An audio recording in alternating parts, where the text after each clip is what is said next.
foreign predatory parasitic corporations are replacing our natural environment with an industrial landscape of wind turbines. One Nation will stand against sending children down a path of drug dependency and body mutilation to appease the gender cult. Leave our kids alone. The Trusted Digital Identity Bill is a global surveillance and control mechanism that profit-hungry corporations and power-mad politicians drafted and crafted. One Nation opposes this inhuman, dystopian future that the United Nations promotes as the Great Reset, and we condemn this Parliament for signing on to it. I called for Australia to reject the World Economic Forum's Great Reset and instead mount a great resist. Just like the koalas being euthanised to make way for wind turbines or damaged solar panels leaking toxic heavy metals into waterways, the United Nations net zero plan again involves killing the environment to save it. I've been speaking about the fear, the oppression and the inhuman cruelty of our COVID response since July 2020. I promised to hound down those responsible, and I will continue relentlessly to keep that promise. You're about to be live with me, Senator Malcolm Roberts.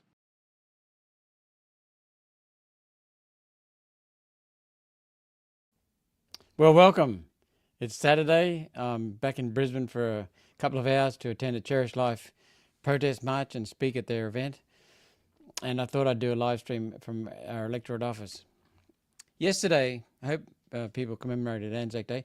I was really pleasantly surprised. We had drenching rain at times in Brisbane. I went to 3 ceremonies: the dawn ceremony at Anzac Square in the city.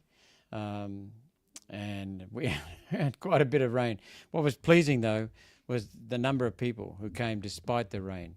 And the ceremony still went on as planned.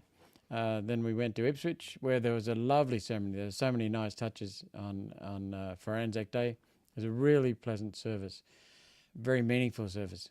And the third one was at Greenbank, where there was more rain again. So we've had a lot of rain in Brisbane and in southeast Queensland. So it's wonderful to see the trend towards increasing numbers in Anzac Day. 20 years ago, there were small numbers. Now they're increasing. And what's really pleasing is the young people. They say nationalism and patriotism is dying. It's not. People want to identify with something. It's really important. The nation state and the family are the two bedrocks structures for human civilization. All of human civilization is structured on family and the nation state. And so young people particularly, can see that's wanting. So they're getting involved. Very disappointing to see the reports. I'm going to detail the reports of the G'day James, the reports of people interrupting the dawn service. Look, there were 2 things about the dawn service apparently in Melbourne and potentially in Perth. We don't need and we don't want a welcome to country to start the Anzac Day ceremony. No, not on. And if you are there, then make your protest felt other than by protesting at the Anzac Day service. Get hold of people afterwards and tell them not to do it next year.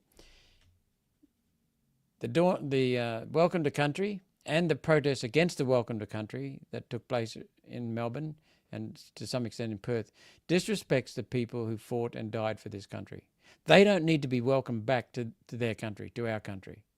It disrespects Anzac Day, it disrespects the veterans, it disrespects the current enlisted people. It's just not right. Welcome to country has been a way of dividing the country. It's not a welcome to country, it's divide the country. We have many Aboriginal people coming to me and saying it's an embarrassment. We know Nampa Jimpa Price has said much the same in the Senate, and she's an Aboriginal. The voice referendum, the voice referendum failed. And it resolved this, I thought. It was put to bed. So let's stop this nonsense. Let's instead commemorate Anzac Day for what it is. The contribution of diggers, men and women, animals, to our defence in Australia. That's what it's all about. And I also want to make the point that One Nation stands for unity for all Australians. We're not called many nations. We're called One Nation. We don't have a Yugoslav nation, a Polish nation, a black nation, a brindle nation, a yellow nation, a white nation. We have One Nation. So we will put a stop to this nonsense about the so-called First Peoples. The First Peoples is a term that was invited into Australia. It was brought into Australia, imported into Australia from Canada. It's part of the United Nations and the World Economic Forum policies for trying to disrupt and to sow division. We will put an end to it and stop it. Uniting does not come. I just saw it there. Hats off to Melbourne NRL for not putting that. Good on you, Carlix. Exactly. The Anzac ceremony last night. The NRL, Melbourne Storm NRL team said no to a welcome to country for the start of their match. Uniting doesn't come from dividing people.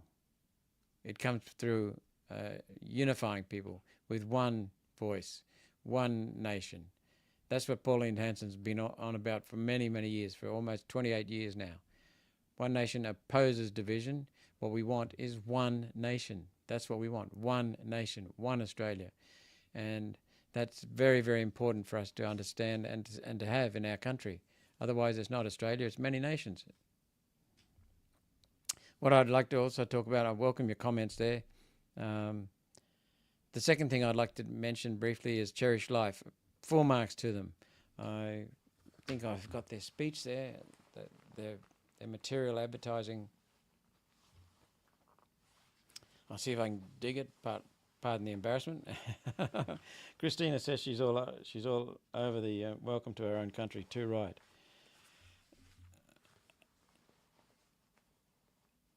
I feel embarrassed now doing this. No, here it is.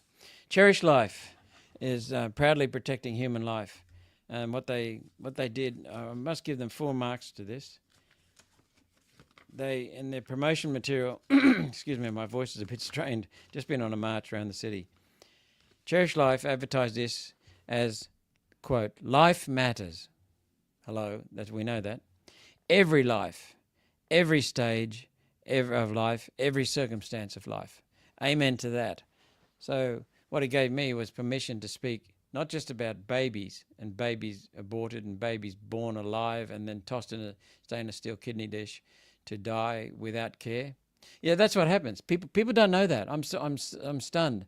George Christensen moved a legislation in the lower house before he left Parliament, talking about babies born alive, requiring care for babies in failed abortions. They're still alive. The abortion failed. And what happens at the moment is they're not allowed to get care. So they're just tossed, as I said, a fully formed baby sometimes, 30 weeks, right up to birth. They're allowed to be aborted, allowed to be torn apart limb from limb. And the ones that survive the abortion are just tossed in a kidney dish, a stainless steel kidney dish in a hospital, and left to die. They're not allowed to be cared for. And in some states they are now allowed to be nurtured, but they're not allowed to be supported. So given a hug, that kind of thing. That's just where our country is going under Labor and Liberal. That's just reprehensible. So what I did was extend in my speech at Cherish Life protest today to babies matter, but all humans matter. Because what if you've been following me, you'll know that the global agenda is anti-human. That's what's going on. So life matters, every life, every stage, every circumstance. So I just very proudly took part in the march. I want to commend Georgie Batty for leading the protest march around about 12 blocks of Brisbane. And thank you to the Queensland Police Service for their care and support, because they did a good job. Thank you for the people who were on the sidewalks, who were giving us thumbs up and cheering and clapping. So thank you so much for the support. What's another thing to discuss? Forest Hill, the people who came to listen to Natalie Davis, our candidate for the seat of Wright, Forest Hill near Gatton, and also listen to me and ask questions. There's so much frustration with the election, so much frustration, because Labor and Liberal are getting away so far, in the media at least, with no real questions about the high energy prices that they've caused, the high housing prices that they've caused, the high immigration that's diluting our culture. They're not being held accountable by the media.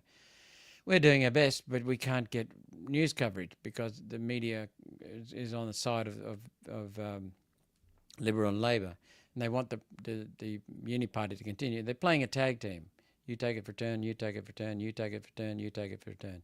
So what we're seeing is very much frustration. People saying they're not going to vote. Fortunately, there are not too many of them, but there are a significant number. People who don't vote are basically handing it over to Liberal and Labor to continue their uni party. So please vote. And please vote One Nation number 1 in the House of Reps, and number all the squares on all the candidates and the green card.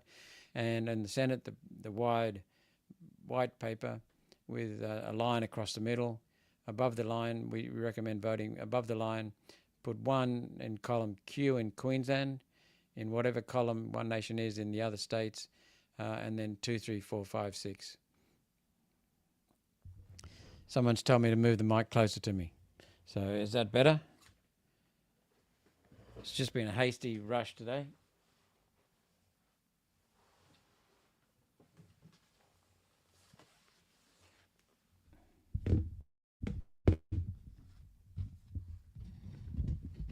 You'd think I'd be close to the microphone because I'm so short.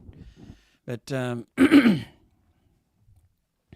a lot of frustration with people. If you look at the craziness of what's going on, Liberal and Labor have destroyed the energy sector and are making it far, far worse with policies that are based on nonsense.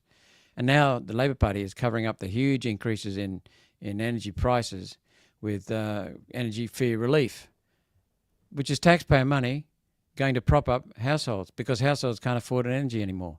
But what about the small businesses? What about the large businesses? What about all employers? They're paying the high energy costs, and you still pay for it through grocery prices. You still pay for it because energy is required for groceries to be refrigerated, to be presented, for shops to be run. This is how stupid our country's leadership has become. Immigration is driving up high rentals, driving up high house prices, and Labor Party is coming up with and so Liberal basically coming up with policies that make young people debt slaves for the rest of their life. Get into a mortgage easily, and then you're locked into life and you become debt slaves. So, or you can't afford to buy it at all. So have a look at One Nation's policies, which I'll cover later. But thank you to the people at Forest Hill, and thank you so much for your support. Everywhere we're going, we're finding lots of support. Jace Ventura says, unless you can do something about the banks, there is no point in even voting. There's still point in voting because it gives us more support for doing something about the banks, Jace. You can't solve the problem by not voting. You've got to get more diverse candidates in from outside the uni party, outside the Liberal Labor. Unfortunately, that's happening. 30 years ago, the percentage of people who voted in their primary vote, Liberal and Labor, was about 95%. It's plummeting. It's now down to 66% and continuing to fall. So there is hope for the country yet. We get more diverse parties in, more true parties that represent the people rather than represent their vested interests. So we've got very good policies on the bank, which I'll talk to you about later, but it's essentially a public bank. The first original Commonwealth Bank was a public bank, a people's bank, and that brought accountability to the banking sector because they had decent competition. The Commonwealth Bank, when it was owned by the people, became the largest bank in the country, had branches all over the country, and really made it very strong competition for the privately owned banks. And so we need a Commonwealth Bank back. We need a true Commonwealth Bank back. What happened was Liberal and Labor Party enacted the Commonwealth Bank legislation in 1910. It came into practice in 1911. The Commonwealth Bank was born. It became a central bank, a people's bank. It lended to business, set up the whole country and overseas trade, funded the First World War with no debt, and just got Australia off to a kick start.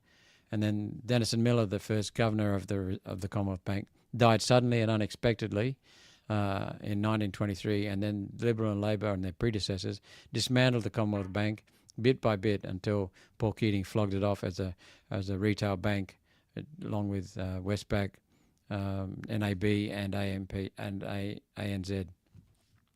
So we've got some real problems in the banking sector because of lack of competition. More affordable housing, yes. Have a look at my podcast with Morgan Cox. Brief, 15 minutes long.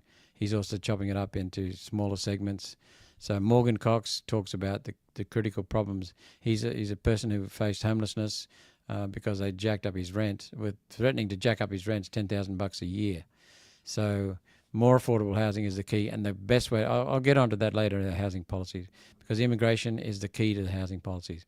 Okay, let me go through our, let me go through our policies. First of all, there are 4 sections of our policies. The first one is putting more money back in your pocket. The second one is, where's that money coming from? It's coming from $90 billion of waste and duplication that taxpayers are paying for, wasting that money, $90 billion. What we want to do is give that back to the people of Australia, put more money in their pockets. That's what our policies are geared to. And then thirdly, we want to take $20 billion of that $90 billion waste a year and invest that in infrastructure for improving the productive capacity of your children so that they can have more money in their pockets. And the third component is to pay down the government debt that was basically blown during COVID, and now the Labor Party is increasing. So what we want to do is pay down that debt, because if we don't, the interest payments on that debt is going to be the single largest item in the federal budget in the 26-27 year. That's just 2 years away. So so that's what we want to do. Get the waste, $90 billion. That's a conservative estimate. We've got it all costed, fully costed. Get $40 billion of that, put more money back in taxpayers' pockets. Spend $20 billion a year on infrastructure to improve Australia's productive capacity, and to spend $30 billion a year paying back the debt, which is approaching $1 trillion. We want to cut the interest payments that are just wasteful.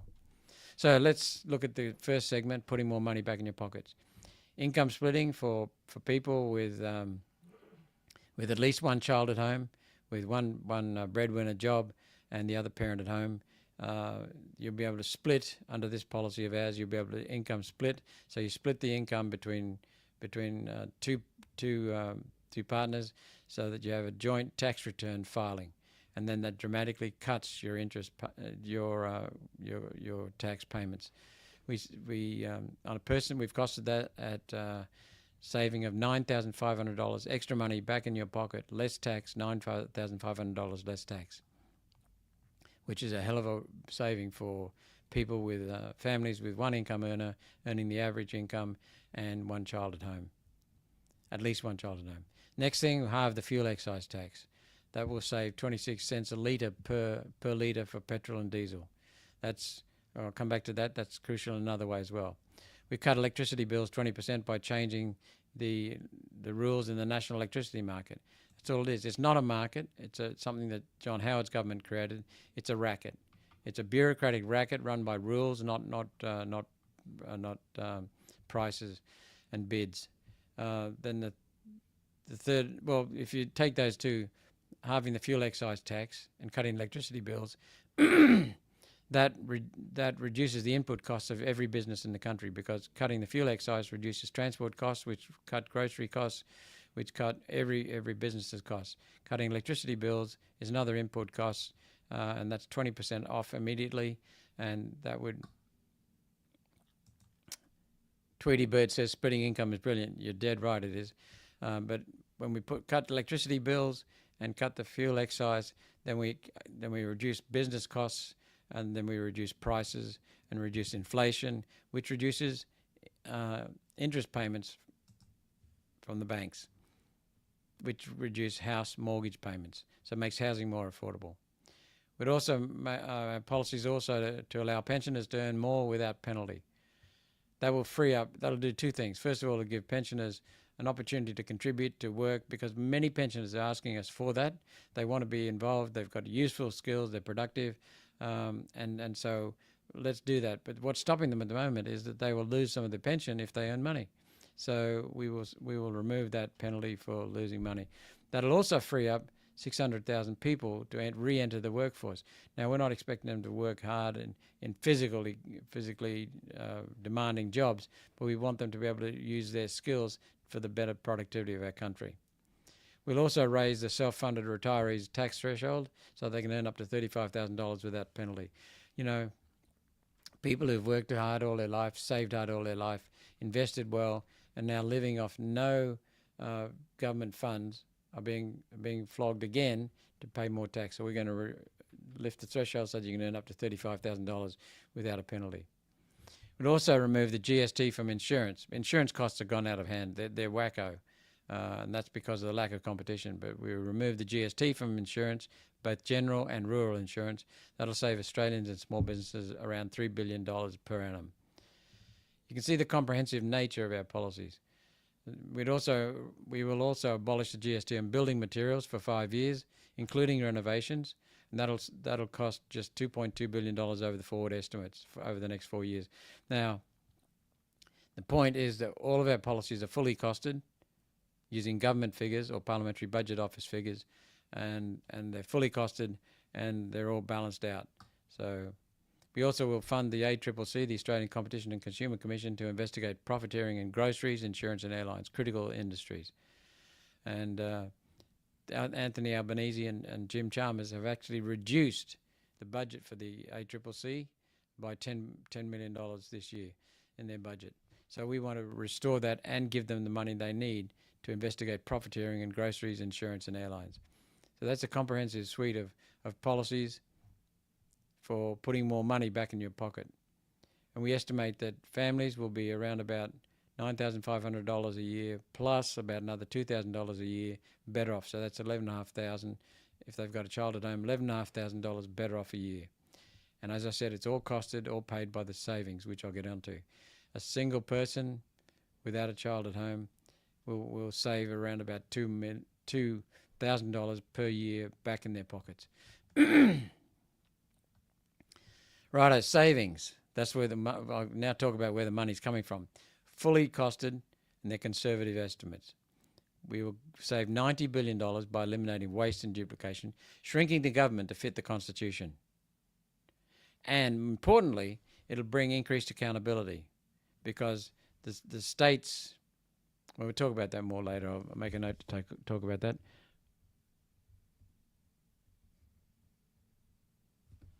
Okay, the first item for saving money, and it'll save $30 billion a year, plus dramatically improve efficiencies. That's by shutting the Department of Climate Change and Energy and related agencies, programs, schemes, regulations, rules. There's enormous waste in this sector. We are crippling our energy sector, giving subsidies to the Chinese, giving subsidies to parasitic billionaires, giving subsidies to overseas corporations to destroy our energy sector. We're exporting our good quality coal so that the Chinese, Asians and others can burn it and get cheap electricity. Meanwhile, we've got subsidies that are destroying the cost of electricity in our country. And electricity costs are the #1 cost for most manufacturers today. So when you drive up electricity costs, you drive manufacturers out of business. And where do they go? They go to China. So China gets our jobs, China gets our industry, China gets our coal, China gets cheap energy, cheap electricity. Coal-fired power stations sell their power in China for 8 cents a kilowatt hour. After dragging our coal thousands of kilometres over across the earth to burn it in China. We sometimes have power stations that deliver coal directly into the power station, and we have to sell our power at 26 cents a kilowatt hour, more than 3 times as much. Absolute nonsense, all based on bureaucratic rules that John Howard's government introduced, basically. We'll also end the UN net zero scam. Now, the other thing about energy, making it more efficient, changing the rules, we'll simply make it more efficient to get good, solid baseload coal-fired power. That's where we'll pick up 20% immediately and reduce prices. But it'll also improve the efficiency of the whole economy because electricity is an input cost to just about everything, certainly to families and certainly to businesses. So that'll free that up. It'll also improve states' responsibilities because what's happened is just like in America, which adopts a same system of federation, of competitive federalism, the states compete with each other to come up with the best systems. And whichever state is more efficient will attract more business. Whichever state is least efficient will lose industry. So South Australia went on a mad rush to solar and wind, and their costs, I'm told I'm drifting away from the mic. Solar and wind have gone very high proportion of solar and wind in South Australia, and their cost for electricity for the last quarter was $200 per megawatt hour. a good coal-fired power station will deliver it for $50 a megawatt hour, 1/4 of the cost. This is what's going on in our country. So businesses are leaving South Australia and coming interstate, and many businesses are coming up to Queensland for a start because Dan Andrews has lost a lot of Victorians because of the restrictions down there. So that's how competitive federalism works. But that creates more problems for Queensland because we're short of houses. We've got homelessness in every major city in our state. So it's good to get people, but not when the country is facing a homelessness crisis. So we've got a lot of problems to sort out, and I'll come back to homelessness in a minute. The next thing, so we send most of the responsibilities under the National Constitution for services are with the states. The Commonwealth Government has replaced many of that, and now we've got no competition, we've got duplication, we've got waste. So one of the things we will shut down is the entire federal Aboriginal industry. The waste in that is phenomenal. Abolish the National Indigenous Australians Agency and instead give grants direct to communities so that we have people in the communities responsible. And so if two communities get grants and one community wastes it and the other community makes good use of it, in 5 years' time, the one that's making good use of it will actually do far better, and that'll improve everyone because people wonder why they've improved so much. It's because of the accountability. So what happens is Aboriginals are seeking independence, seeking autonomy to run their own lives instead of the bureaucrats, the academics, the bureaucrats, the lawyers, the activists, the politicians getting in the way. So what we want to do is get the money directly to the communities. This is done for two reasons, not just for eliminating waste, but also for improving the care. Because under the current system, we know that the current system totals about $36 billion of federal money, plus state and local funding, and that is being wasted, and the Aboriginals are going backwards in the communities. What we need to do is give them the autonomy, the accountability, free them from all the parasitic bureaucrats and others hanging on, and get the money to the people on the ground. We reckon it'll save about $15 billion a year, plus it'll improve the care. This is not just about saving money, it's about improving the care, because the current system has failed abysmally. The current system with all the parasites in there has failed abysmally. The Aboriginal industry, we need to cut out the waste, go direct to the people in the communities, just like with other grants to communities that are based on need, not on race. We will abolish the Federal Education Department. This is something that I've been talking about in the Senate, and we've adopted as policy. I've been talking about it for years. This has got nothing to do with copying any other country, any other state. This is a policy the One Nation has developed and talked about for many, many years now. And same with abolishing the Housing Department. We don't need the parasites in Canberra because the housing policies can be developed by the states. That's when you get accountability. We want to return the NDIS to its original purpose of providing reasonable and necessary support and eliminate $20 billion of rotting and waste. We know the bureaucrats within the NDIS have said that themselves, that there's rotting and waste, there's so much fraud. We will abolish the TGA, Therapeutic Goods Administration, and review the pharmaceutical benefit scheme approvals during COVID. We believe there's $5 billion to be saved there, and that includes Medicare fraud from doctors and also from patients. Why are we giving new migrants access to the PBS? We know that they're sending the pharmaceutical products back home overseas. We know that we've got people coming here for the Medicare welfare and the Medicare fraud that's going on. We'll tidy that up. What we want to do with the TGA is abolish it and send the responsibility back to the minister, because then the Parliament can hold him accountable. The TGA is a law unto itself. The last head of the TGA, the previous head of the TGA, Professor Skerritt, when he retired after approving all the COVID shots, which were not tested at all in this country, which were barely tested by anyone except Pfizer and the pharmaceutical producers, what he did was 8 months after retiring, he got a job on the pharmaceutical industry, Big Pharma's lobbying group, Medicines Australia. I mean, that's not acceptable.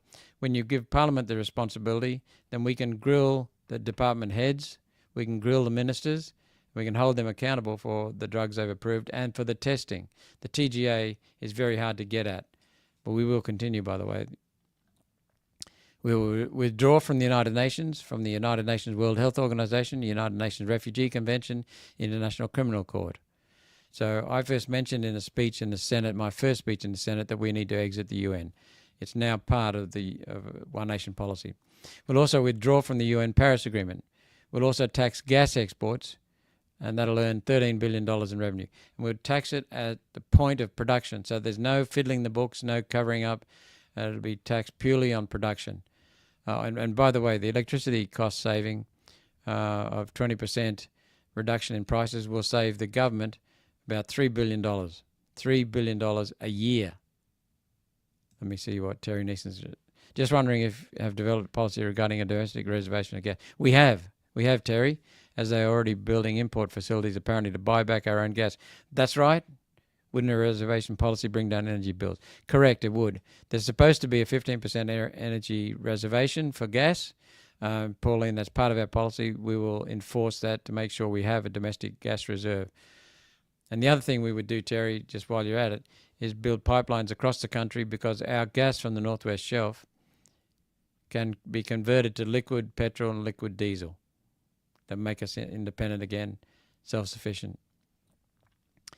It also reduce foreign affairs, reduce and redirect foreign aid to where it will make a difference, and cut it back, saving of about $3 billion. We'll also reduce funding for multicultural industry. The multicultural industry programs at the moment can be a rort. So for this to happen, we only need one thing: your number one vote. For the extra money in your pocket, we only need one thing: your number one vote. So let's have a look at infrastructure and get on to the future productivity of our country. New dams, Hells Gates, Emus, which we put pressure on Morrison. The decision was made to go ahead with Hells Gates up in the back of North Queensland, and then Albanese came in and removed it, just dismissed it. It'll provide flood mitigation. It'll provide hydroelectric power. It'll also provide massive irrigation, which will improve the productivity of the land in North Queensland dramatically. It's already rich, it can be far, far higher. Other dams: Emu Swamp, Urana, Hughenden irrigation, and Big Buffalo in Victoria, not just Queensland dams. Gladstone, $8 billion major port upgrade. Lancelot Link says, what is the current situation regarding oil refineries in this country? We're shutting down refineries at the moment in this country, and not only importing oil, but importing the refined products in petrol and diesel, which is insane. We don't have 90 days reserves. Some of our reserves are stored in America. So what happens if someone puts a blockade on us? We're buggered. So it's a terrible state at the moment. And we're also considering restoring petrol refining in Australia using a new low impact refining technology. That's not part of policy yet. We're still working on that. We'd also built, we're very, very, very excited about this next one, $8 billion major port upgrade, privately funded, owned by Australians, and an intermodal near Gladstone. That will dramatically improve the logistics in this country. Look, one of the key things today in every country is logistics. The cost of transporting, the reliability of transporting, the service ability of the transport sector. Australia is woeful, absolutely woeful. We have one of the largest countries in the world. So logistics is extremely important.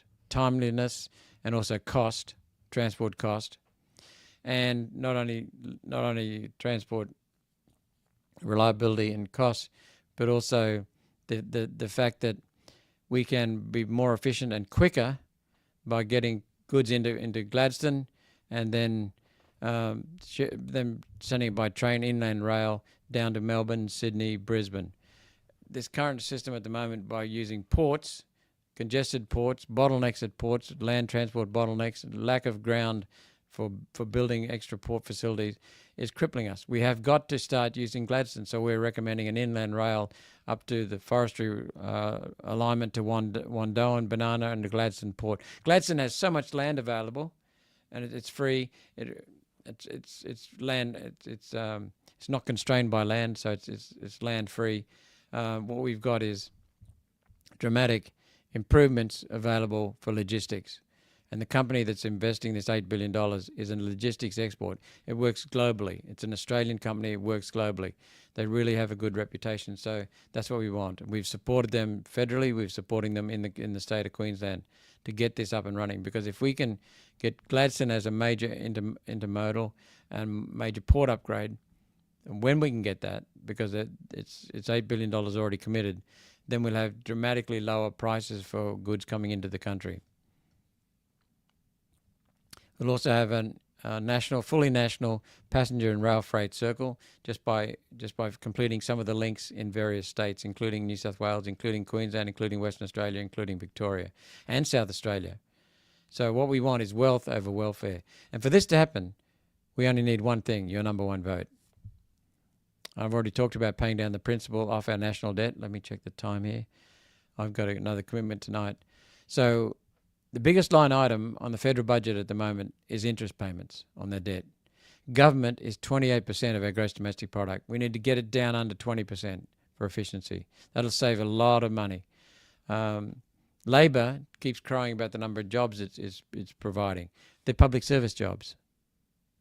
So we need some public service, but this is growing at a huge rate. And basically public servants are riding on our back. What we've got to do is get more private sector jobs, which is by reducing energy costs and reducing red tape, green tape, and blue UN tape. For these things to happen, we only need one thing, your number one vote. We want to convert the lucky country into a prosperous country, restore abundance and opportunity for all. Let me talk about housing and immigration. I've only got a few minutes left. I've got another engagement an hour away at Greenbank. Let me get to my notes on housing. It's a massive, inhuman problem, and it's due to unbelievable immigration. What we've got with the Albanese government is bringing in 1.5 million people in the last 2 years. Net migration of 1 million. Net migration, and when you take away the people who leave and you add the people who come in, the net migration has been 1 million people. Not only that, the people on resident visas have increased from 1.9 million before COVID to 2.5 million now. So we've got massive number of increase in residents.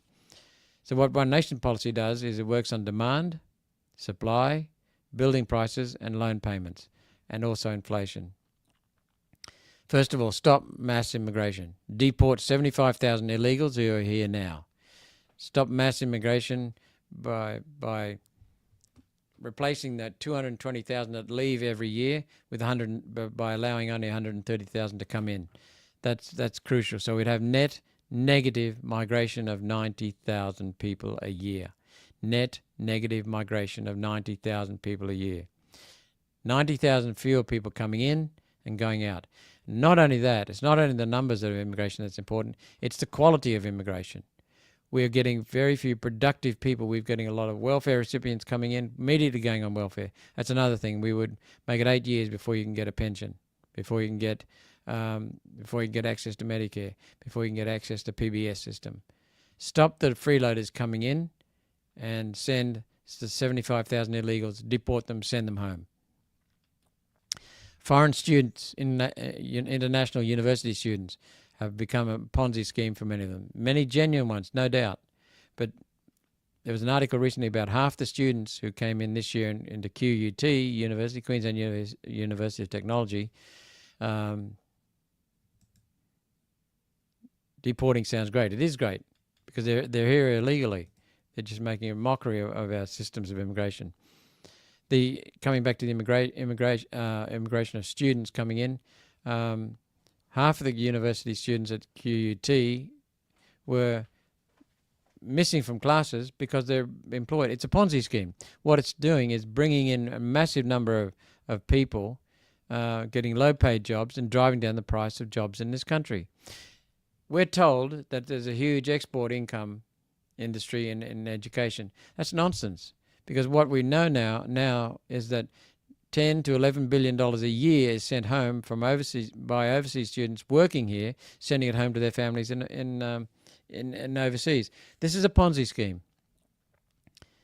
We'll ban Foreign ownership, that'll increase the supply. Ban foreign ownership, give them 2 to 3 years to sell up. Many of the foreign-owned homes are locked up. The federal government, we can't get an accurate number out of the federal government. They tell us it's the ATO that can tell us. The ATO can't tell us. They tell us it's the Foreign Investment Review Board. They're both going from one to the other.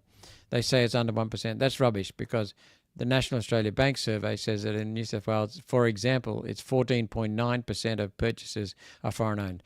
And many foreigners lock up their homes. But the point is, the government has no clue what's going on. We know it's much, much higher. Yeah, exactly. That's part of our policy. Stop selling out our farmlands to foreign entities, Ned Kelly. That's exactly it. It's not just real estate, homes. It's also rural land, farming land.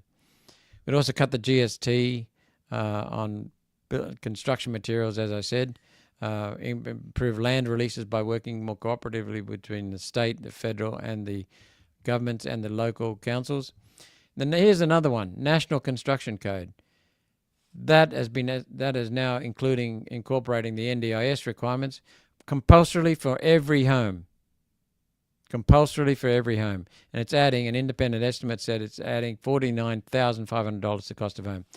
And people say, oh, you've got to be more inclusive and include the disabled. What about the young people who are excluded because they can't afford the house because another $50,000 on a construction code compliance? We've got to look at this really sensibly. What we've got to do is make it possible for young people to get houses and start paying them off. So another one, people's mortgage. Is a system we've come up with: 5% fixed interest with term loans of up to 30 years. Up to 30 years. For those who can't get that loan because they're HECS debt, what we do is roll the HECS debt in, so you're paying it off slightly more, 2 or 3 years more, but then at least you can start getting into housing now. But banks are excluding many people with HECS loans.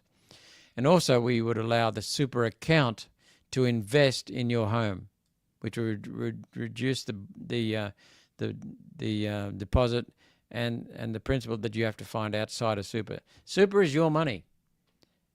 So we're not saying take the cash out of super and give it to the super, give it to house buyers. We're saying the super account to invest as a super account and pay part of the principal, pay part of the deposit, and then when you sell later on, the super account gets it as a legitimate return on investment. So it's a legitimate investment. As I said, wait 8 years for social services, Medicare, PBS, age pension. What I've just alluded to a minute ago was not only the number of immigrants, but also the quality of immigration. We have got to get construction people in. Anthony Albanese has been telling a lie, one of many, that says they're bringing in construction workers to build houses. That's the stuff that comes out of the south end of a northbound bull. It's a blatant lie. We know the figures are that 0.6% of immigrants coming in are construction workers. They're supposedly building houses for 99.4% of the rest of the immigrants. It's complete rubbish.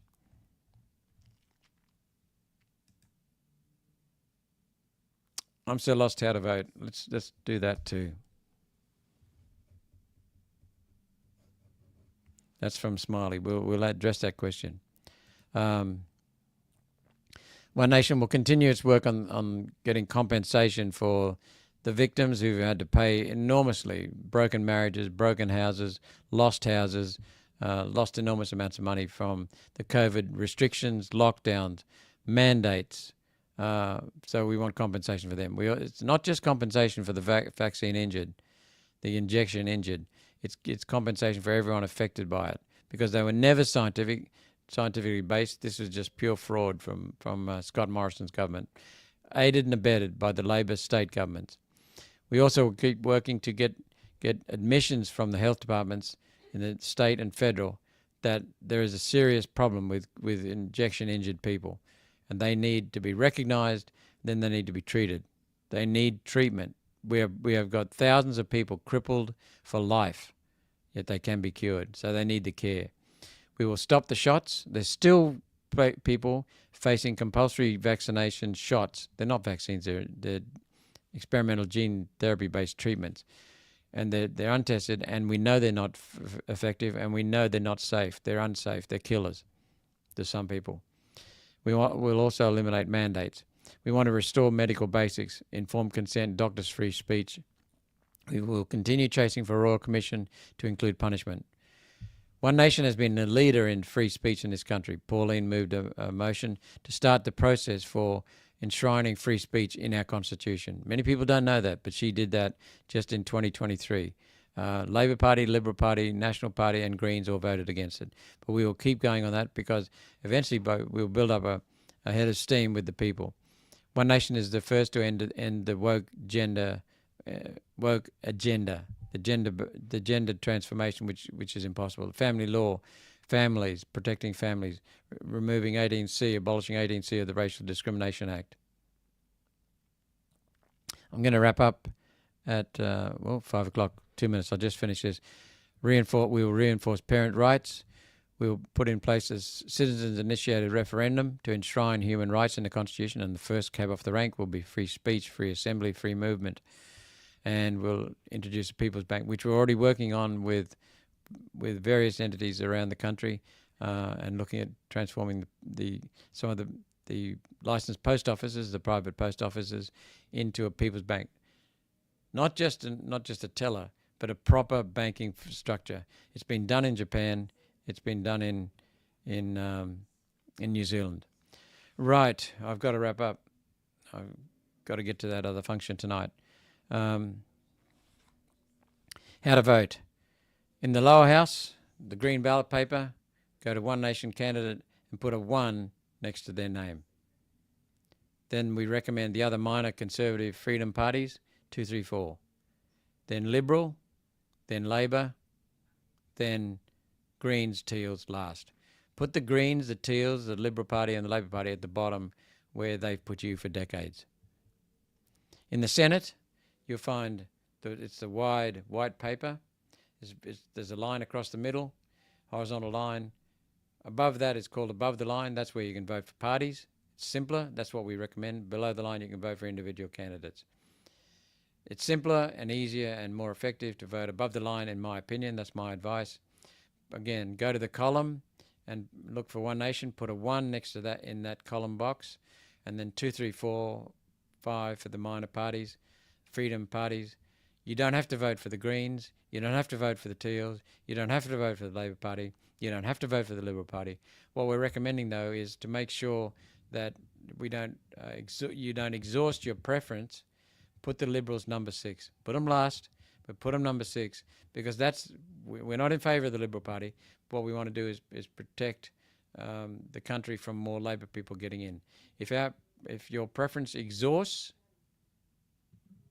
then it could help a Labor Party to get in, so Labor Senator to get in. It happened in Western Australia when Liberal preferences exhausted, and that's what stopped a One Nation senator getting up in Western Australia and enabled Fatima Payman, the Muslim from Western Australia, to get up in the Labor Party. So please think about putting Liberals number 6 last in your preferences, and above all, remember that you own your preferences, you allocate your preferences. So please vote sensibly. Vote One Nation 1, the other minor freedom parties 2, 3, 4, Liberal before Labor, and in the Senate, just stop with Liberals if you want to at all. Thank you very much for listening. Let me just see, there was another note I had. Oh, that's right, one of our candidates. Thank you so much for the support the supporters are getting. Thank you so much for the support we're getting around the country. It's really, really encouraging. I want to thank the volunteers. I want to thank the voters who are just coming up and saying, thank you, well done. So we appreciate that. It's not too late to volunteer in the final week. We're doing very well in the polling, so we understand a lot of people are frustrated. It's extremely important to vote. Don't just say there's no point in voting, because that is essentially voting for the Liberal Labor Uni Party. So just acknowledge the pain that we've had in this country, and it's getting worse. So we need to stop supporting Liberal and Labor automatically. We need to change what we're doing and support One Nation. So I think that's about all. Let me just check my other lists. Oh, go to the website, One Nation website. Vote, V-O-T-E, .onenationoneword.com.au. Vote.onenation. Sorry, my goodness. Vote.onenation.org.au. Vote.onenation.org.au. There it is. It's up on the screen for you, just to make sure I've got it right. Thank you so much, and I look forward to talking with you again in the near future. Have a good night and good luck.